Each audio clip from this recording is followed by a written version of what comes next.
raising prices in society. And since all this money is created out of debt and circulated randomly through commerce, people become detached from their original debt, and a disequilibrium exists where people are forced to compete for labor in order to pool enough money out of the money supply to cover their costs of living. As dysfunctional and backwards as all of this might seem, there is still one thing we have omitted from this equation. And it is this element of the structure which reveals the truly fraudulent nature of the system itself: the application of interest. When the government borrows money from the Fed, or when a person borrows money from a bank, it almost always has to be paid back with accrued interest. In other words, almost every single dollar that exists must be eventually returned to a bank with interest paid as well. But if all money is borrowed from the central bank and is expanded by commercial banks through loans, only what would be referred to as the principal is being created in the money supply. So then, where is the money to cover all of the interest that is charged? Nowhere. It doesn't exist. The ramifications of this are staggering, for the amount of money owed back to the banks will always exceed the amount of money that is available in circulation.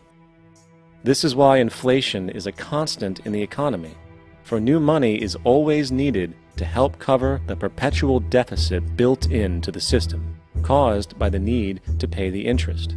What this also means is that mathematically, defaults and bankruptcy are literally built into the system, and there will always be poor pockets of society that get the short end of the stick.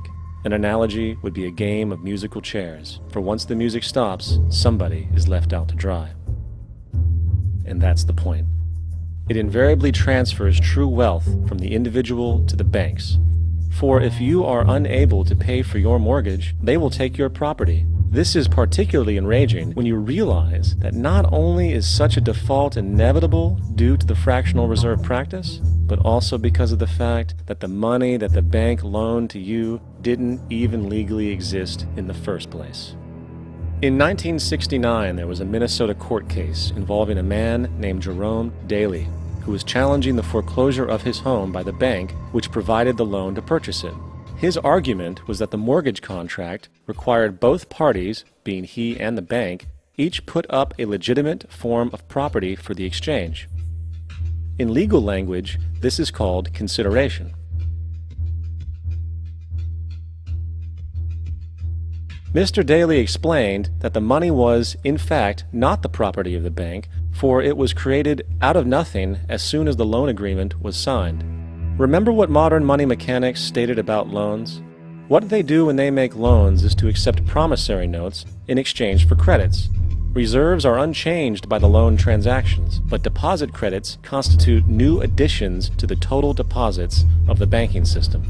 In other words, the money doesn't come out of their existing assets. The bank is simply inventing it, putting up nothing of its own, except for a theoretical liability on paper. As the court case progressed, the bank's president, Mr. Morgan, took the stand, and in the judge's personal memorandum, he recalled that the plaintiff, bank's president, admitted that, in combination with the Federal Reserve Bank, did create the money and credit upon its books by bookkeeping entry. The money and credit first came into existence when they created it. Mr. Morgan admitted that no United States law or statute existed which gave him the right to do this. A lawful consideration must exist and be tendered to support the note. The jury found that there was no lawful consideration, and I agree. He also poetically added, only God can create something of value out of nothing. And upon this revelation, the court rejected the bank's claim for foreclosure, and Daly kept his home. The implications of this court decision are immense. For every time you borrow money from a bank, whether it is a mortgage loan or a credit card charge, the money given to you is not only counterfeit, it is an illegitimate form of consideration, and hence voids the contract to repay, for the bank never had the money as property to begin with.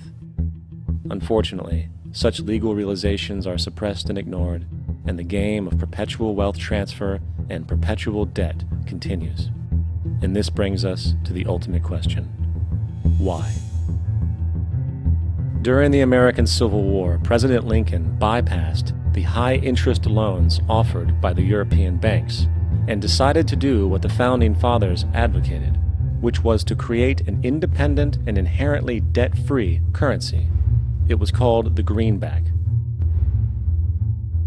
Shortly after this measure was taken, an internal document circulated between private British and American banking interests stated, "Slavery is but the owning of labor and carries with it the care of laborers, while the European plan is that capital shall control labor by controlling wages.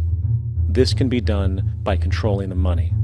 It will not do to allow the greenback, as we cannot control that." The fractional reserve policy perpetrated by the Federal Reserve, which has spread in practice to the great majority of banks in the world, is, in fact, a system of modern slavery. Think about it. Money is created out of debt. And what do people do when they are in debt? They submit to employment to pay it off. But if money can only be created out of loans, how can society ever be debt-free? It can't. And that's the point. And it is the fear of losing assets coupled with the struggle to keep up with the perpetual debt and inflation inherent in the system, compounded by the inescapable scarcity within the money supply itself, created by the interest that can never be repaid, that keeps the wage slave in line, running on the hamster wheel with millions of others, in effect powering an empire that truly benefits only the elite at the top of the pyramid. For, at the end of the day, who are you really working for? The banks. Money is created in a bank and invariably ends up in a bank. They are the true masters, along with the corporations and governments they support. Physical slavery requires people to be housed and fed. Economic slavery requires people to feed and house themselves. It is one of the most ingenious scams for social manipulation ever created, and at its core, it is an invisible war against the population.